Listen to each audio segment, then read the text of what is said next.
Ishte hera e parë që e kam parë diçka të tillë, nuk e di se si ja dolem.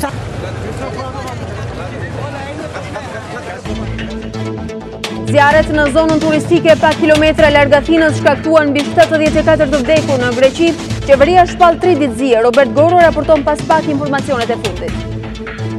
Ambasadori ajo në Greqi thot për ora një se nuk ka viktima shqiptare nga zjarret pranë Athinës. Hopdari, vetëm një grua nga Berati ndodhet e plagosur në spital. Kryetari i Gjykatës së Lartë Gjezair Zakajori kalon vettingun. Komisioni i pavarur i kualifikimit vendos lënje në detyrë pas dokumenteve justifikuese për pasurinë. Familjarët e biznesmenit Gëzim Emlika të vdekur pas aksidentit në vijat e bardha akuzojnë prokurorinë se toleroi autorin. Gjykata jep dënim më të lartë se kërkesa e akuzës. Pas përplasjeve në distancë, presidenti amerikan Trump do të takohet me presidentin e Këshillit Evropian për çështjet ekonomike e sigurinë. Juncker konsultohet me Merkel dhe Macron para takimit.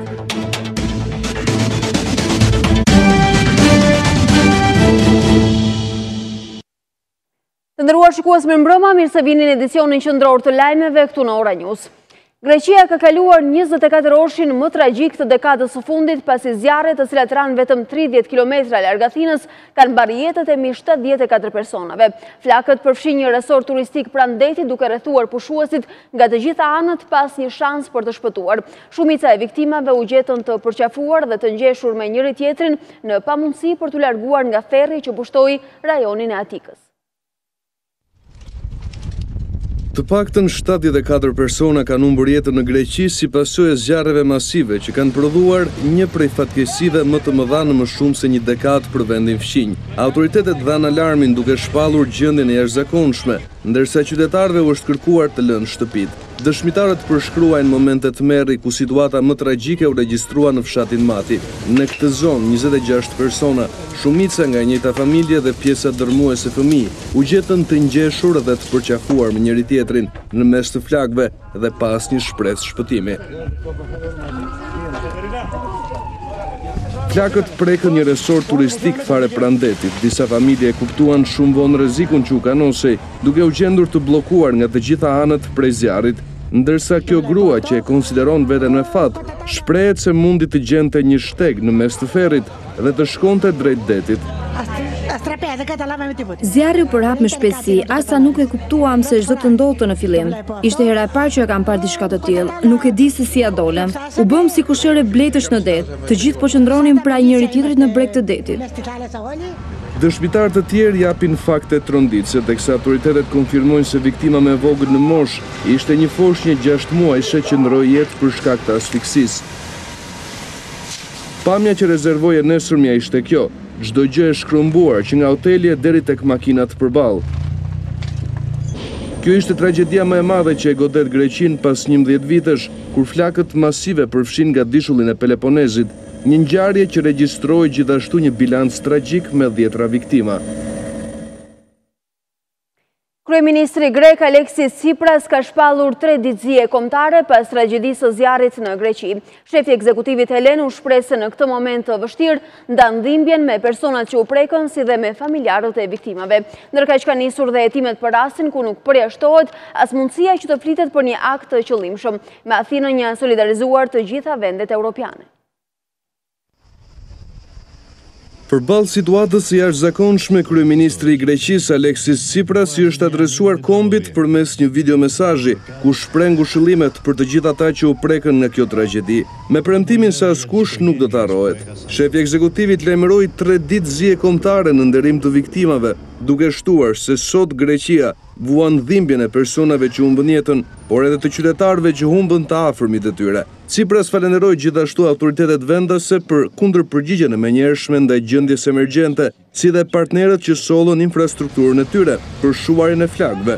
Autoritetet vendase kanë nisur edhe hetimet mbi zjarrin, ndërsa nuk është përjashtuar mundësia që të flitet për një akt të qëllimshëm. Megjithatë, hetuesit shprehen se për të patur një pasqyrim të qartë të ngjarjes, do duhet të pritet deri në përfundim të procesit investigues. Athina zyrtare kërkoi menjëherë ndihmë nga autoritetet evropiane dhe gjeti mbështetjen e Brukselit. Avion për shuarin e flakëve, asistencë mjekësore, si dhe trupa zjarfikse, u nisën nga Spanja, Qipro dhe Bullgaria, ndërkaq kanë ofruar mbështetje edhe vende të tjera, përfshirë Shqipërinë, Turqinë dhe Maqedoninë. Kryeministri Tsipras dhe presidenti Pavlopoulos kanë marrë telefonata të shumta nga zyrtarët më të lartë të BE-s, mes të cilëve presidenti i Komisionit Jean-Claude Juncker. Ky i fundit shkroi në Twitter se i ka ofruar ngushëllime dhe ndihmën e menjëhershme të Unionit qeverisë greke në këto momente të vështira.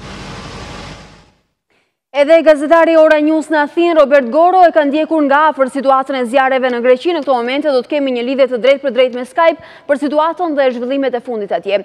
Robert, më mbrëma, mirë se erdhe në këtë transmetim të drejtë për drejtë. Përshëndetje. Po flasim në disa rrethana të pazakonshme, disa orë tragjedie të cilat janë përjashtuar natyrisht edhe nga vendet fqinje dhe Shqipëria në orët e fundit. A kemi tashmë një bilanc zyrtar të viktimave? A kemi të reja të tjera në këtë situatë të vështirë?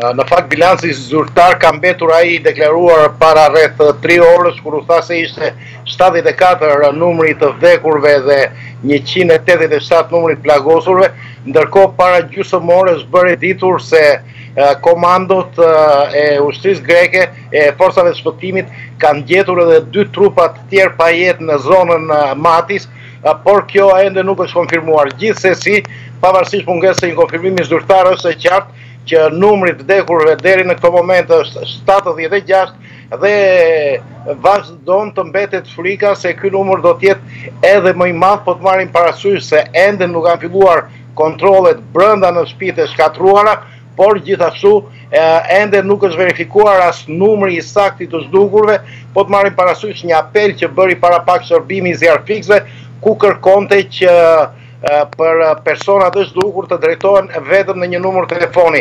Gjithsesi, është një tragjedi e paparë në Greqi dhe kjo duket edhe nga fakti që ka prekur këdo në mbar botën. Më tepër besoj kjo lidhet me faktin se shumë prej viktimave janë njerëz të rinj, janë prindër me fëmijët e tyre të vegjël, të cilët në përpjekje për shpëtuar nga gjuhët e flakëve apo nga asfiksia e tymit, duke mos pas asnjë lloj rrugdalje, kanë arritur deri aty sa kanë dhënë shpirt të përqafuar. Me të vërtetë që janë momente rënqese edhe që prekin këdo. Është e vështirë të flitet dhe të raportohet në të tilla situate, në të tilla momente. Ti besoj ke pasur rastin të shohësh një pjesë të mirë nga afër të këtyre situatave. Megjithatë, në momente që ne flasim, situata e zjarreve atje është stabilizuar? Nuk mund të thuhet se është stabilizuar pasi zjarret po vazhdojnë akoma edhe në zonën e Rafinës ku janë bërë dëmet më të mëdha dhe kemi 76 të vdekurit, por kemi një reaktivizim edhe në zonën e Knetës, gjithashtu edhe në Lutraki, në Korint, ka një zjarr tjetër të madh dhe janë evakuar të paktën 4 fshatra nga banorët e tyre. Gjithsesi sa i përket zjarreve në Athinë, ajo që konsiderohet si pozitive është se prej orës është ndërprer vrulli i erës, ndërkohë që vazhdojnë rreth 200 më falni, forcat zjarfikse të operojnë në zonë me qëllim që qoftë edhe gjatë natës duke shfrytzuar edhe këtë rënien e densitetit të erës të mund të paktën të vënë zjarrin në kontroll. Por gjithsesi që i kthejmë vazhdimisht fakti që është një tragjedi e paparë, çfarëdo që të ndodhi, sa do ndihmë që të jepet, fakti është që ata njerëz nuk kthehen më mbrapa dhe nga ana tjetër edhe dëmi ekonomik që do i shkaktohet asaj zone është i jashtëzakonshëm, po të marrim parasysh që aty punon edhe një numër relativisht i madh emigrantësh shqiptar. Goro, e vërtet, ajo që ka shtuar edhe më shumë alarmin dhe shqetësimin edhe në territorin shqiptar, natyrisht që nga momenti që është konfirmuar një informacion i atill, ka qenë edhe se edhe shtetat shqiptare, emigrantët cilët janë të shumtë në numër si kontingjent atje, mund të kenë qenë viktima të situatës së zjarrit të orëve të fundit. Megjithatë, ambasadori EU në Greqi ka mohuar një fakt të atill. A kemi një konfirmim tjetër të saktë, ndonjë analizë të situatës ose të dhëna të tjera të cilat i përfshin ose jo viktima shtetat shqiptar atje? Nuk ka gjende dhe shumë vështirë, të paktën edhe për orët në vazhdim të thuhet diçka, pasi ka shumë vështirësi në identifikimin e kufomave. Deri më tani nuk ka rezultuar, nuk është njoftuar se ndonjëra prej kufomave është identifikuar. Nga ana tjetër, që kam thënë në lidhjet më të parshme, në komunikime që kam pas me emigrantë shqiptarë që banojnë në zonë, duke pyetur nëse ka ndonjë rast që miq apo të afërm tyre kanë deklaruar zhdukjen apo vdekjen apo plagosjen e ndonjë prej bashkëdhetarëve tanë, përgjigjja ka qenë negative. Gjithsesi mendoj që ambasada shqiptare në Athinë në rrugën institucionale ka akses më të mirë pranë autoriteteve. Por e përsëris është jashtëzakonisht e vështirë të identifikohen edhe vetë grekët e jo më pastaj shtetas tuaj siç pa përdorur ndonjë lloj nënvlerësimi, kuptohet në këtë emërtim, por gjithsesi është e vështirë. Robert, vatrat e ndezura të këtyre zjarreve, të cilat filluan pothuajse paralelisht sipas raportimit të mediave, u dukën krejtësisht të pazakonta. Megjithatë, u fol për një hetim i cili ka nisur menjëherë dhe ka qenë intensiv, madje edhe me ndihmën dhe iniciativën e SBA-s, e cila po asiston në këtë proces të rëndësishëm tashmë për shtetin grek. A ka të dhëna të reja për shkaqjet e këtyre zjarreve? Në fakt ka urdhëruar prokuroria e Athinës sot mesditë që të niset një hetim bazuar ashtu sikur se thatë edhe ju mbi atë që mediat kanë transmetuar. Ka pasur një takim të ambasadorit amerikan me ministrin e mbrojtjes, në fakt ka qenë një takim i planifikuar, por ambasadori amerikan Athinë ka thënë që Shtetet e Bashkuara janë të gatshme që të ofrojnë çdo lloj asistence për të hetuar dhe për të konkluduar sa më mirë mbi shkaqet e këtyre zjarreve. Gjithsesi qeveria greke që ditën e djeshme ka kërkuar nga Shtetet e Bashkuara mbritjen e një droni i cili do të patrullojë në territoret ku ka rrezik më të madh për zjarre me qëllim që të kapi lëvizjet e dyshimta, siç është thënë shprehimisht, por edhe për të parë ecurinë e këtij hetimi, besoj se është ende shpejt. Zakonisht gjërat në Greqi funksionojnë pak ngadalë, por gjithsesi në rastin e tanishëm besoj se do të përshpejtohen dhe ndoshta në ditën shumë shpejt, pas 2-3 ditësh, ndoshta do të kemi diçka më tepër edhe për këtë hetim.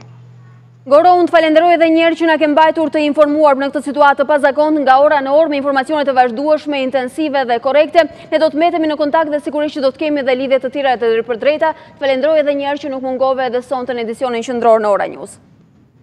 Falenderojmë korespondentin tonë në Athinë, Robert Goro, i cili edhe në këto rrethana të pazakonta ka raportuar nga ora në orë për çdo detaj dhe informacion shtesë nga kjo situatë krejtësisht e vështirë dhe tragjedi orëve të fundit në shtetin helen.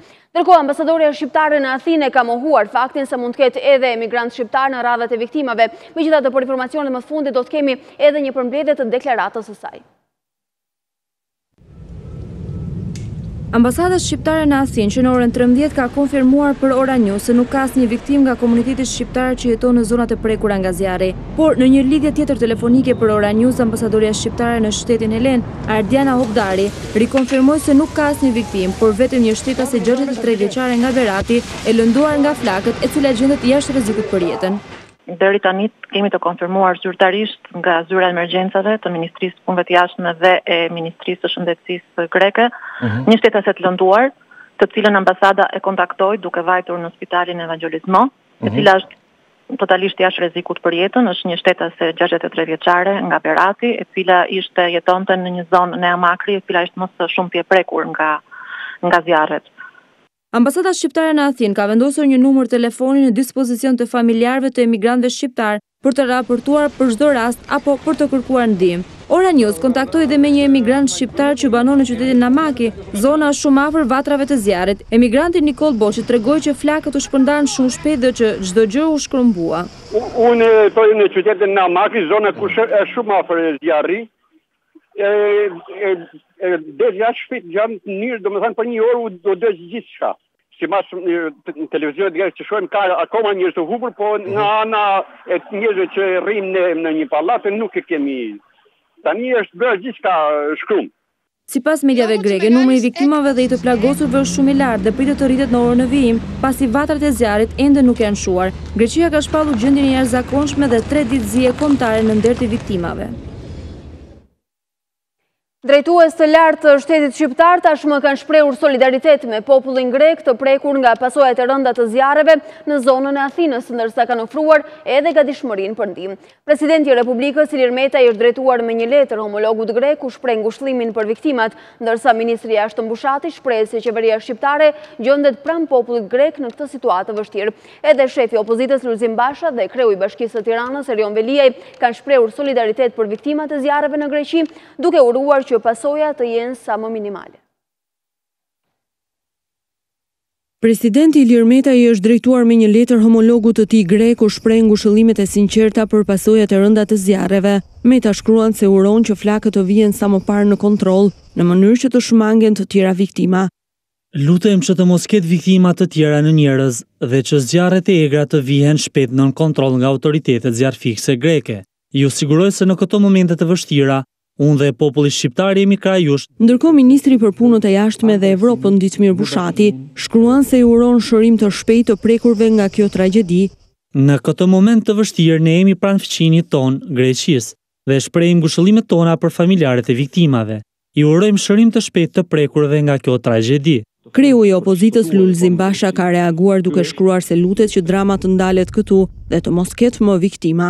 Lutemi që drama të ndalet këtu e të mos rritet më shumë. Qeveria shqiptare duhet të ofrojë menjëherë çdo ndihmë të mundshme në solidaritet me fqinjet tanë, por edhe në shenjë përgjegjësie ndaj bashkëdhetarëve tanë.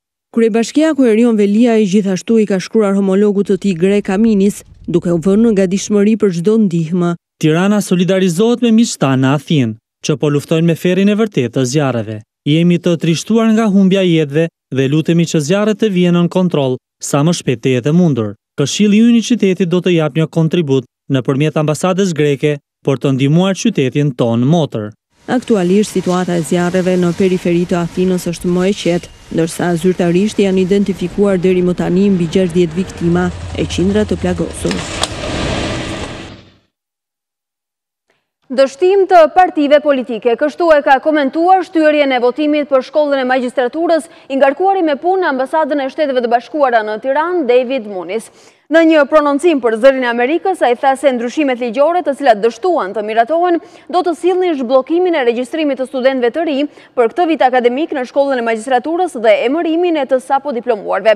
Opozita ka akuzuar se shumica po kërkon të marrë sistemin e drejtësisë edhe me këtë ligj, por Muniz thotë se bëhet fjalë për një amendim të thjeshtë të ligjit për statusin e gjyqtarëve dhe prokurorëve për të përmbushur një kërkesë bazë të një sistemi drejtësie funksional i cili lejon që studentët e rinj të hyjnë në shkollën e magjistraturës. Shkolla e magjistraturës, sipas të ngarkuarit me punë në ambasadën amerikane, përgatit brezin e ardhshëm të gjyqtarëve dhe prokurorëve të Shqipërisë jashtë ndikimit politik, në mënyrë që shqiptarët më në fund të gjejnë drejtësi në gjykatat e tyre.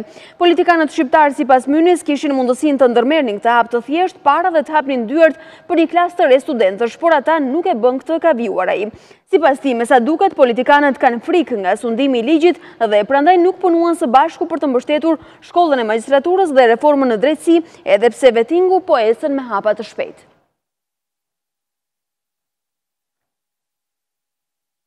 Komisioni i pavarur i kualifikimit nga ana tjetër ka rikonfirmuar në detyrë kryetarin e gjykatës së lartë Gjezair Zaganjori. Zaganjori është i dyti gjyqtar nga kjo gjykatë, i cili kalon sitën e vettingut pas gjyqtarit Edmond Islamaj. Ditën e mërkurë, ndërkohë pritet dhe vendimi i KPK-s për gjyqtarin Ardian Dvorani. Kryetari i gjykatës së lartë Gjezair Zaganjori do të vijojë të qëndrojë në sistem. Komisioni i pavarur i kualifikimit vendosi ta rikonfirmojë në detyrë. Konfirmimin në detyrë të subjektit të rivlerësimit zotit Gjezair Zaganjori me detyrë gjyqtar, kryetar në gjykatën e lartë të Republikës së Shqipërisë. Vendimi u shpall në mesditë, ndërkohë që vetë Zaganjori nuk ishte i pranishëm, duke preferuar ta ndjek verdiktin nga zyra e tij. Në seancën dëgjimore të zhvilluar në 20 korrik, vetë kryetari dha sqarime në lidhje me gjetjet që komisioni kishte konstatuar gjatë kontrollit të pasurisë së tij. Sipas KPK-s, në deklarimet e bëra nga kreu i gjykatës së lartë, kishte pasaktësi, si dhe kishte shmangje të detyrimeve tatimore. Gjetjet e komisionit të kundërshtuara nga kreu i gjykatës së lartë, i cili paraqiti prova shtesë në lidhje me të ardhurat e tij ndër vite, të cilat nuk ishin pasqyruar në deklaratën vetting. Pas këtij vendimi, gjykata e lartë vijon të ketë 6 antar, pas shkarkimit nga KPK të 3 antarëve. Po këto të martë, KPK zhvilloi seancë dëgjimore dhe me prokurorin e prokurorisë së Korçës, Elsion Sadiku. Prokurori Sadiku kishte deklaruar si pasuri bashkëpronësinë e një toke bujqësore me sipërfaqe 16.000 metra katror, blerjen e pajisjeve për një klinikë dentare dhe kaparin prej 13.000 eurosh për blerjen e një apartamenti 108 metra katror, të cilat janë kthyer mbrapsht për shkak të anullimit të shitjes. Por komisioni ka deklaruar probleme në lidhje me deklarimet që ishin bërë nga bashkëshortja e prokurorit, e cila sipas KPK-s nuk ka pasur të ardhurat mjaftueshme për të blerë pajisje dentare. Ndërkohë, kryeministri Rama dhe kryetari i Partisë Demokratike Lulzim Basha kanë shkëmbyer replika në rrjetet sociale mbi procesin e vettingut të gjyqtarëve dhe prokurorëve. Kreu ekzekutivit shkroi në Facebook se ka filluar operacioni i atyre organizmave të degraduara deri në kock, duke shtuar se më mirë djepi bosh se shejtani brenda. Ndërkohë, Basha u përgjigj menjëherë se djepi bosh në gjykatën kushtetuese u duhet për të mbrojtur aferën 200 milionë euroshe me teatrin dhe ministrat apo eksponent të Partisë Socialiste. Një ditë pas dështimit në parlament të votimit për ligjin e magjistraturës, kryeministri Rama dhe kryetari i Partisë Demokratike Basha kanë shkëmbyer replika në rrjetet sociale. Për kreun e qeverisë, pastrimi i sistemit të drejtësisë nga gjykatësit e korruptuar nuk është gjë tjetër veç se operacioni i organizmave të kancerizuar që e degraduan deri në kock drejtësinë. Duke përdorur një shprehje popullore, Rama shkruan se më mirë djepi bosh se shejtani brenda. Po mbetemi pa gjykata të sipërme? Jo. Po operojmë organizmat të kancerizuar që e degraduan deri në kock drejtësinë. Më mirë djepi bosh se shejtani brenda. Ky pastrim është shpëtim për dekada e breza që vinë. Rilindja e këtyre gjykatave është vetëm çështje e më pak se një viti. Por në replik me kryeministrin, kryedemokrati Basha thot se djepi bosh i gjykatës kushtetuese i duhet krye shejtanit për të mbrojtur mega aferën 200 milionë euro me grabitjen e teatrit kombëtar. Basha shkrua në Facebook se ata që i quan shejtanët në djepin e prokurorisë i duhen për të mbrojtur eksponentët lartë Partisë Socialiste dhe ministrave. Djepi bosh i gjykatës kushtetuese i duhet krye shejtanit për të mbrojtur mega aferën 200 milionë euro për grabitjen e teatrit kombëtar, ndërsa shejtanët në djepin e prokurorisë ju duhen për të mbrojtur lidhjet me krimin dhe aferat korruptive, nga Tahiri e Xhafaj, nga Dako Teveliaj, nga Gjiknuri të Ahmetaj, nga Sejdini Teroshi me shok. Vettingu në radhët e gjyqtarëve dhe prokurorëve kanë nxjerrë jashtë funksionimit gjykatën kushtetuese dhe rrezikon gjykatën e lartë dhe atë të apelit. Ndërkohë, edhe pse mori një përgjigje negative nga shumica në pushtet edhe një ditë pas mbylljes së sesionit parlamentar, LSI vazhdon të besojë se vetëm dialogu politik mes palëve është zgjidhja e vetme për ngërçin ku është futur tashmë drejtësia në vend. Lëvizja Socialiste për Integrim vjen me qëndrimin e saj se dialogu politik është drita jeshile për projekt ligjin për magjistratët, por sipas saj mazhoranca nuk është e interesuar për t'i dhënë zgjidhjen ngërçit në sistemin e drejtësisë. Klasa politike i ka të gjitha mundësitë që të ulet, të negociojë dhe të japë një zgjidhje kushtetuese dhe një zgjidhje ligjore. Jo për të bërë pazare, që më jep këtë dhe unë të jap këtë, po për të gjetur një zgjidhje thash kushtetuese dhe ligjore. Por deputeti i LSI-s Nasip Naço tregon që nëse presidenti i Republikës dekreton ligjin për teatrin, Gramoz Ruçi do të mbledh parlamentin në seancë e jashtëzakonshme. Gojtë e Liga thonë që do kthehen nga pushimet nëse presidenti do kthej ligjin për teatrin. Për ata janë shumë të interesuar, të jeni më së bindur që do vinë dhe për reformën drejtësi nuk janë të interesuar, se ata kanë mesin mbi tokë, kanë Edi Ramën. Naço shpreh se 7 kushtet e Bashës për marrëveshje janë vetëm të Partisë Demokratike dhe disa prej tyre mund të jenë edhe të negociueshme. Besoj që ato janë kushtet të Partisë Demokratike, ka disa pika për cilat mund të dhe duhet të negociohet. Ndërsa në lidhje me bashkëpunimin e LSI-s për zgjedhjet lokale, Naço ka edhe një propozim për partinë e vet për qarkun e Beratit, ku ai është deputet.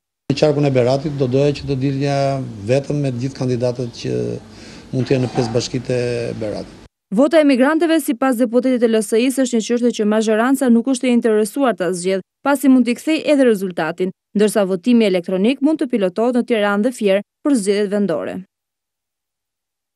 Familjarët e biznesmenit Gëzim Emlika, që sipas familjarëve humbi jetën në një aksident teksa ecte mbi vijat e bardha, paralajmëruan se nuk do të lejojnë vendime të blera duke u referuar kërkesës minimale të prokurorisë me vetëm 2 vite e 6 muaj burg për drejtuesin e automjetit, Albi Picalli, i cili shkaktoi dhe aksidentin fatal. Në fakt edhe vendimi dhënë nga gjykata për dënimin e autorit ka qenë më i rëndë sesa kërkesa e prokurorisë, duke hedhur kështu pikpyetje mbi qëndrimin e organit të akuzës. Në 19 shkurt të këtij viti, 58 vjeçari Gëzim Emlika, biznesmen i njohur i këpucëve në vend, u përplas nga një automjet me shpejtësi 70 km/h, teksa kalonte tek vijat e bardha, siç pretendojnë familjarët e të ndjerit. 5 muaj pas aksidentit, gjykata ka dhënë dënimin 3 vite burg për drejtuesin e mjetit Albi Picalli, duke shënuar një rast të paprecedent kur gjykata jep një vendim më të lartë se pretenca e prokurores Anisa Qilimi, pas vendimit të gjyqtarit Besnik Hoxha me dyert të mbyllura e bija Lira Memlika, shprehu indinjatën e saj dhe paralajmëroi apelimin, si dhe ankimimi në komisionin e vetingut. Vendimi është i papranueshëm nga ana jonë si familjar. Babai jonë ka humbur jetën në mes të ditës duke kaluar në viza të bardha dhe është bërë një kërkesë qesharake nga ana e prokurores Anisa Qëllimi prej 2.6 vite burg. Domethënë një person që humbet jetën pa pasur asnjë lloj faji duke ecur në të drejtën e tij, të kërkohet një dënim kaq qesharak për neve është e papranueshme dhe sigurisht që do e apelojmë dhe do ngrejmë zërin, kjo çështje nuk do lihet me kaq. Thjesht kërkojmë nga organet kompetente që të zbatojnë ligjin, sepse nuk mund ta pranojmë që gjaku i babait ton të shitet me lek.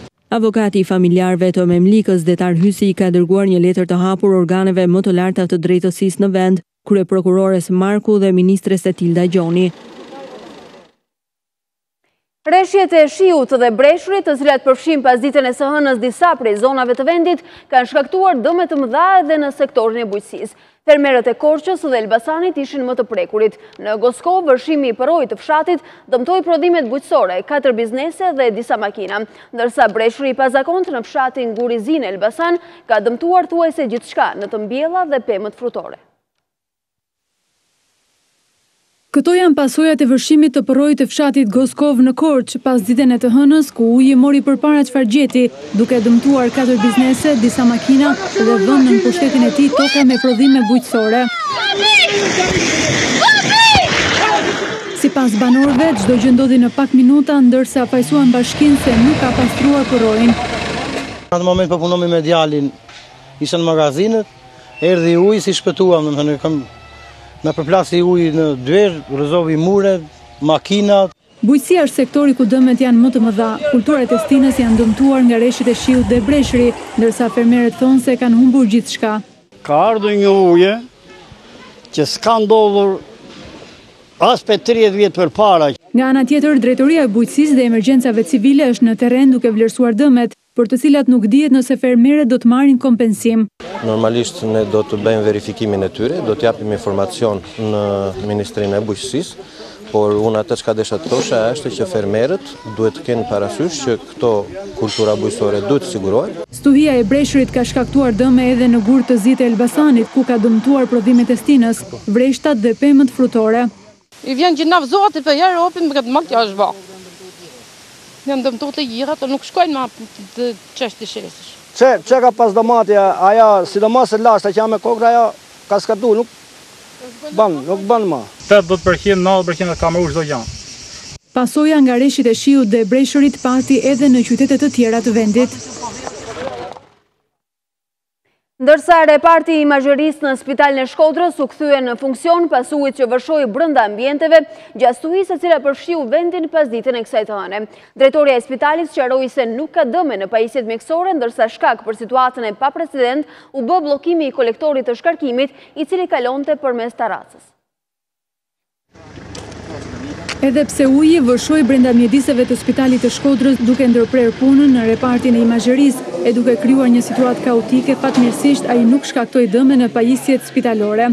Drejtoria Teu Tarriolli thotë se përmbytja erdhi nga bllokimi i kolektorit, ku njëri prej tubacioneve të shkarkimit kalon në pjesën e terracës së këtij reparti. Për shkak të presionit të madh, prurjeve të mëdha për një kohë të shkurt është çat tubi dhe ka inundu gjithë terracën, kështu që ka pas shkarkime në një ambient për fat jo të rëndësishëm në imazheri, kështu që s'ka asnjë dëmtim pajisjeve mjekësore. Ajo mohon që punimet e kryera 2 vite më parë në këtë godin të jenë shkaktar të vërshimit të ujit, por sqaron se defekti është riparuar menjëherë nga ndërmarrja e ujësjellës kanalizime. Rasti konkret ishte, do të thosha, një rast i çastit.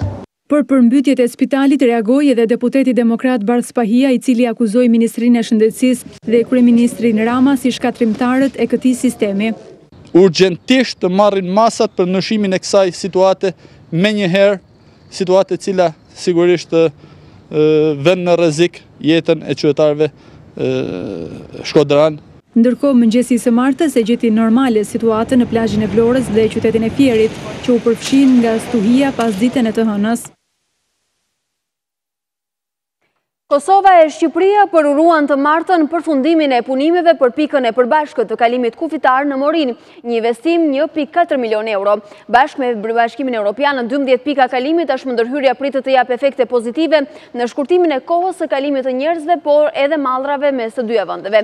Shiritin e pren ambasadorja e BE-s në Tiranë dhe Prishtinë, Romana Vlautin dhe Natalia Apostolova, dhe zëvendës kryeministrat e Shqipërisë dhe Kosovës, Senida Mesi dhe Enver Hoxhaj. Ndërkohë ambasadorja e BE-s Romana Vlautin në fjalën e saj e buri theksin edhe tek ndikimi pozitiv që pritet të japë investimi jo vetëm në lëvizjen e njerëzve, por edhe mallrave dhe në kontrollin e kufive mes të dy vendeve.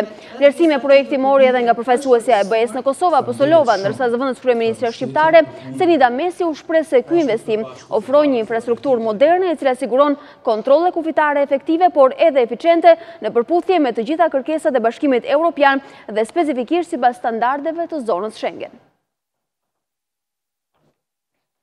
Ndërkohë, prokuroria e Shkodrës mori të pandeurin dhe dërgoi për gjykim ish administratorin e klubit të futbollit Vllaznia dhe financierin e këtij klubi. Për ta u ngrit akuza për shpërdorim detyre dhe shkelje të barazisë së pjesëmarrësve në tendera dhe shpërdorim i fondeve publike, duke shkaktuar shtetit një dëm ekonomik prej afro 30 milion lekësh të reja.